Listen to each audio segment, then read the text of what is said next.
Coming up next on BG24 News. Bowling Green State University and the BGSU Faculty Association have officially reached an agreement. We'll tell you how this will benefit the faculty and the university. BGSU is buying back textbooks. We've got some useful tips on how you can get the most bang for your books. Plus, Bowling Green State University and the City of Bowling Green have officially opened up their joint welcome center. Find out what this means for the campus and the community. And a look at your Black Swamp weather forecast and BG24 sports. Welcome to your campus and community connection. Wood County's live local news starts right now. This is BG24 News, live at 5:30.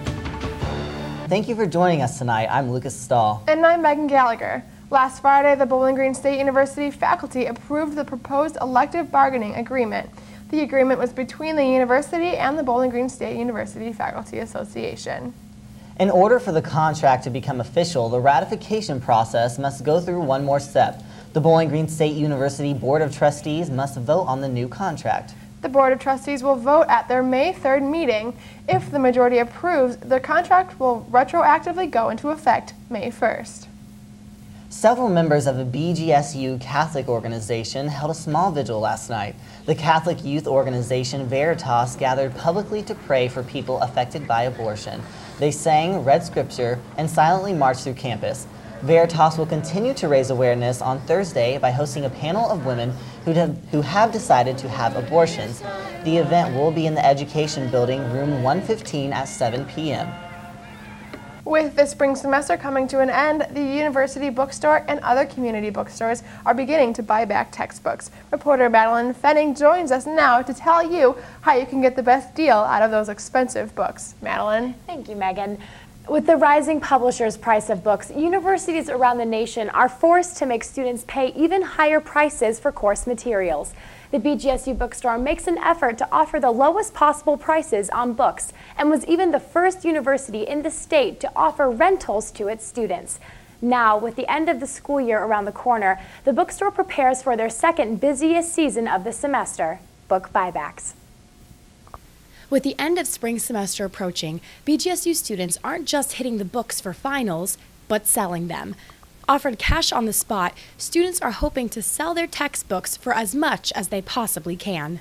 University Bookstore Course Materials Manager Steve Overholt explains students should consider the book buyback season during the purchasing period in order to better project financial impact. I would, if you have the choice between buying a loose leaf book and a hardback book, I would buy the book, the bound book. Normally a loose leaf book currently doesn't have any buyback value.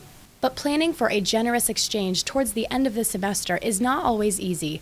A simple change in an instructor's text preference on these, if they'd use them again, we'd be able to buy them. National demand and new editions are among some of the reasons the bookstore might not be able to purchase your textbook. Yeah, this one's $2.50. $2.50? Yeah. Like $2.50? Yeah. However, there are a few ways you can get more bang for your book. One way to be proactive about your book's value is to make sure that you take care of it throughout your entire semester.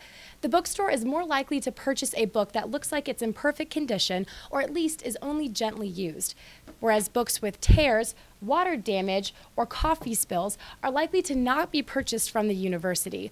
However, books that only have highlighter marks or notes written in them are likely to be purchased, as long as the highlighting is clean and the notes are legible. If the bookstore is unable to purchase your books, Student Book Exchange and Beat the Bookstore are located within walking distance of campus and provide the same cash-on-the-spot advantage. If you're willing to wait for the best possible deal, online options such as Amazon and BGSU's free and for sale Facebook page allow you to set your own price in hopes that future potential buyers will turn to you for a deal on their next textbook. With countless retail options, We are buying that one back. And advice from bookstore officials, Our used books, we try very hard to make sure that they are in good condition. selling books is a simple process that pays off in the end. Thank you very much. I really appreciate it. The bookstore provides a free app that allows you to scan or enter the ISBN code of your book to get the best price estimate that you can get at the student union. This price is updated on a nightly basis, so the bookstore encourages students to check it on the day that you plan to sell your books. For more information on bookstore buybacks, including hours and locations, check out our Facebook page at facebook.com/BG24news. Thank you, Madeline. I can definitely relate to that. You know, end of the year, Christmas time, I love to go sell my books back, get a little extra money. You forget about it throughout the semester, and then all of a sudden, towards the end of the semester, you're getting ready for finals and moving out, and then all of a sudden you remember that your books are worth money, and so it's kind of a nice little surprise. Definitely. It's pretty cool. So what are some tips, some facts that you have for students trying to sell their books back at the end of the semester? Well, definitely, probably number one that I didn't mention in the story was that if you're going to be selling your books back at the end of the semester, or if you're just carrying your books around campus towards the end of the semester, you must be careful, because towards the end of the semester, around book buyback season, is also theft season for books, because there's this large surplus of cash for book sales going on everywhere. So it makes it very easy for somebody's books to get stolen and for those books to be sold in an hour, as short as an hour. So it's something that you need to really make sure you're watching your backpack, and making sure you lock your, your dorm room doors, just to be a little bit cautious, because, if those are rentals, you're going to have to pay the full price for them. And if they aren't rentals, you're going to want to get, your money's worth. So it's, just keep an eye on your books. Yeah, and thank you very much, Madeline. No problem. Bowling Green State University and the City of Bowling Green is proud to announce the opening of their new Visitor Center. The new center is located on Alumni Drive on BGSU's campus near the Stroh Center. The center was formerly a university-only welcome center. The City of Bowling Green and BGSU partnered on this new project and will be used to welcome both university students and visitors to the community. We spoke with President Mazie about the inspiration behind this new welcome center. The mayor was elected and took office then last January, a year ago last January. He, in one of our early conversations, he talked about how the city of Bloomington, Indiana and Indiana University had come together for a visitor center there, and how it was really quite an added attraction to the community. And I was thinking about this visitor center and how underutilized it was, so I said maybe we can come together for a joint venture, similar in partnership, similar to what you have in Bloomington. And it's worked very well. Students were brought back to their childhood with a Dr. Seuss-inspired event. The Student Alumni Connection put on their annual event honoring the outstanding seniors earlier this week. Many students came out to the Union Ballroom for games, food, and good times. Included in the event was an oxygen bar, a bungee run, and story time. Something new this year is that there were 11 outstanding seniors instead of 10 from regular years. This is a senior celebration. It pretty much honors all of the outstanding seniors, and it's open to the whole campus. And we recognize the Once a Falcon, Always a Falcon scholarship, along with the outstanding senior, who is nominated by the faculty and staff. And now Heather Pauloff joins us for a first look at our Black Swamp weather. Heather? Thanks, Megan. Temperatures have been up and down for the past couple of weeks, and some April showers are moving through the area. Stay tuned to find out how long the rain will stick around. We have some new information on the Verizon Tower being built at I-75 and Wooster Street. Find out the latest negotiations between Verizon Wireless and the City of Bowling Green. Plus, Parminder Banga shows us the devastating effects that cyberbullying can have on an individual and their families. And Heather Pauloff will be back with the full look at your Black Swamp weather forecast. Stay with us. We have an update on the Verizon Tower battle between Verizon Wireless and the City of Bowling Green. Bowling Green Mayor Richard Edwards says that the two sides are making progress on moving the cell tower to an alternative location. Construction is still taking place at the current location at the northbound exit of Interstate 75 and Wooster Street. Mayor Edwards says that the city still will not supply power to the tower at the current site. Friends and admirers gathered at the university's Fine Arts Center Saturday to celebrate the life and artwork of BGSU alumna Dory Bryan. Reporter Matt Dunbar has the story.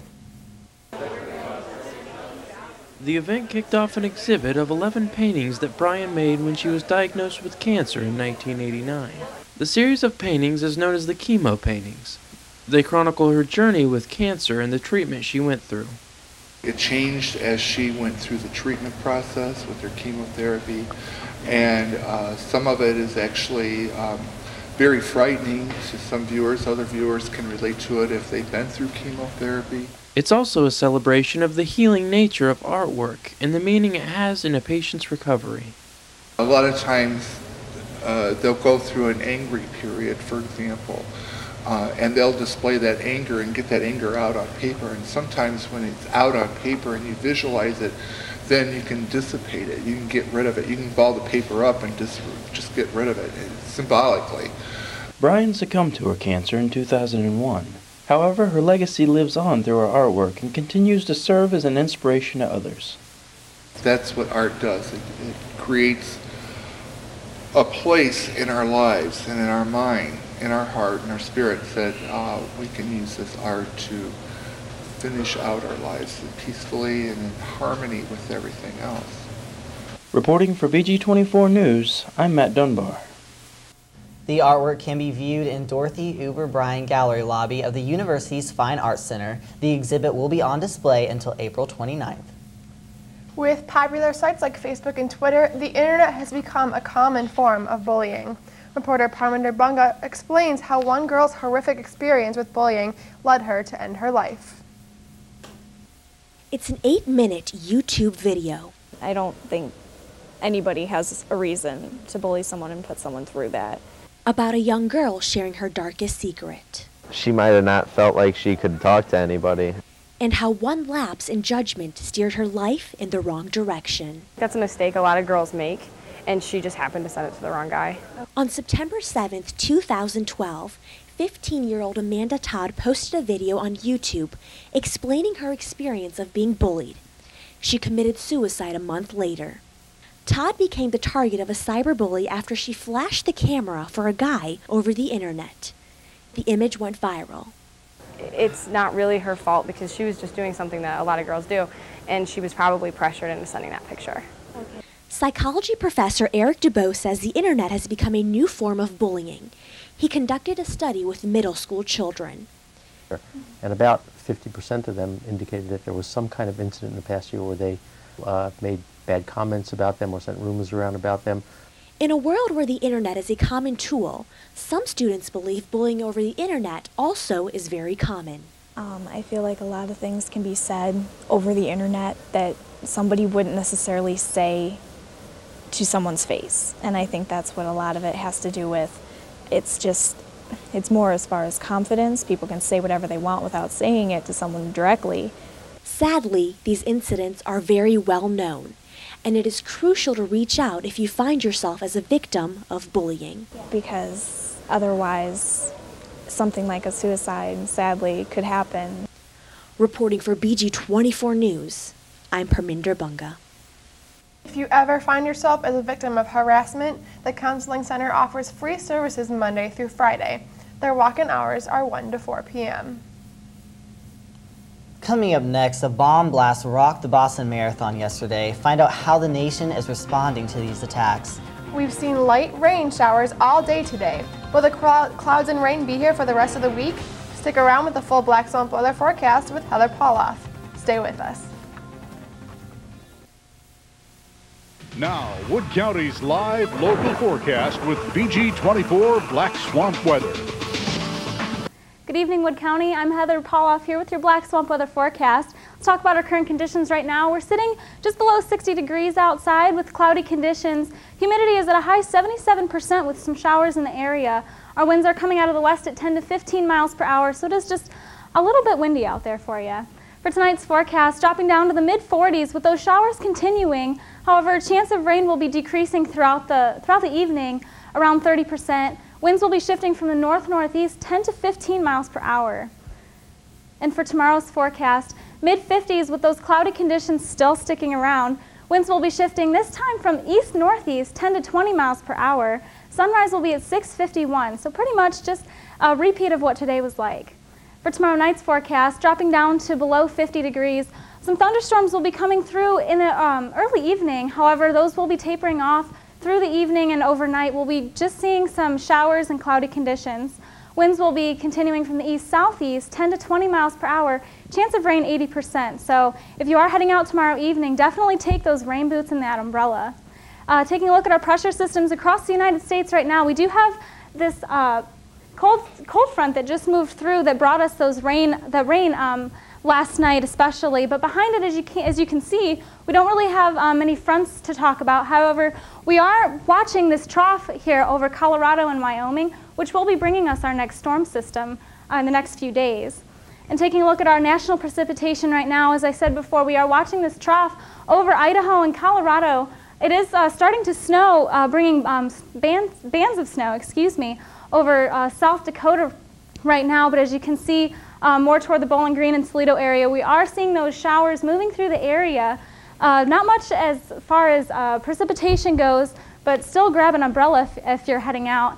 And as you can see in the northeast right here, we do have those rain showers that accompanied that cold front that moved through last night.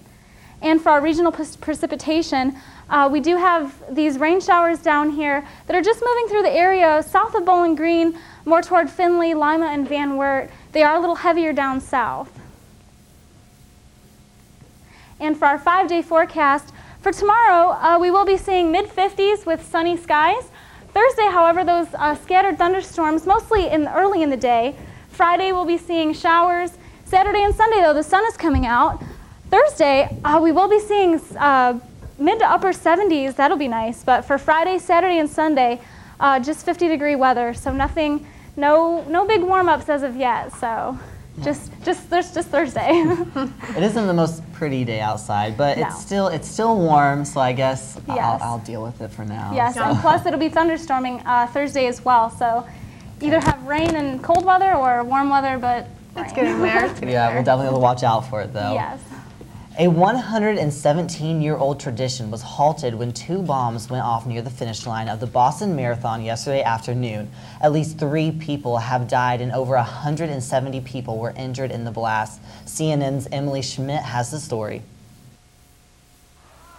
As the city of Boston deals with the aftermath of Monday's horrific attack, President Obama said Tuesday the FBI is investigating it as an act of terror. The American people refuse to be terrorized, because what the world saw yesterday in the aftermath of the explosions were stories of heroism and kindness and generosity and love. Investigators continue to search for a suspect and motive, asking for photos and videos taken at and around the Boston Marathon finish line to help their investigation. But that investigation doesn't stop in Boston. This will be a worldwide investigation. We will go where the evidence and the leads take us. We will go to the ends of the earth to identify the subject or subjects who are responsible for this despicable crime, and we will do everything we can to bring them to justice. Justice for killing people like 8-year-old Martin Richard, injuring runners and spectators, and bringing terror to another U.S. city. Dr. Ron Walls, one of many doctors treating the injured, said victims of that terror are showing amazing resilience. I think the more people are challenged, the more they rise, and I've seen many patients with critical illness and critical injuries, and still after 30 years of doing this, I'm still impressed with how they handle it. Now Boston and those injured are working to heal with the support of an entire nation. The New York Stock Exchange observed a moment of silence before ringing the opening bell to honor Boston's victims. President Obama said in his Tuesday morning statement that investigators don't know who is behind the bombing or why they did it. Investigators are still unclear if the attacker is foreign or domestic. And now Jacqueline Elliott joins us for our first look at BG24 Sports. Jacqueline. Thanks, Megan. Coming up next on BG24 Sports, Falcon Baseball swept Toledo this past weekend, and we'll fill you in on the BGSU Athletic Department's Pizza Hut Athletes of the Week. All that and more when we return. Stay with us. It's unfalcon believable coverage that you won't get anywhere else. This is BG24 Sports. Welcome back to BG24 Sports. I'm Jacqueline Elliott. I made the short trip up to Toledo this past weekend. The Falcons came up big as they swept the Rockets during the 3-game series. Andrew Kabuski extended his on-base streak to 19 consecutive games. BG made a statement in the first game as they shut out Toledo 5-0. Next game, a 14-1 win will put the Falcons in sweeping position, and on Sunday, that's just what they did with the come-from-behind 6-3 win. The Falcons will return to the Diamond tomorrow evening as they travel to Notre Dame. One win will give Coach Danny Schmitz his 600th career victory. BGSU softball hosted Kent State this past weekend. The Golden Flashes came out on top as they took home the 2-game sweep. The first game, the Falcons fell short 1-0. Paige Berger recorded all 3 of the Falcons' hits, going 3 for 3. The next game, BG lost 5-1. Chloe Gordando is credited with the lone Falcons score. BG's overall record is now 21-15 and 5-7 in conference play. Falcons will be back in action this Friday when they take on Central Michigan. And now over to golf. The women's golf team hosted the Dolores Black Falcon Invitational last weekend. The Falcons finished 3rd among 15 teams. Individually, Amy Ruthenberg finished 9th of 92 golfers with a 36-hole score of 158. BG will conclude their regular season as they head to the Angola Invitational this weekend. And now over to the BGSU Athletic Department's Pizza Hut Athletes of the Week. Nick Glansman of the baseball team led the Falcons to victory this weekend as he batted .500 with an on-base percentage of .600.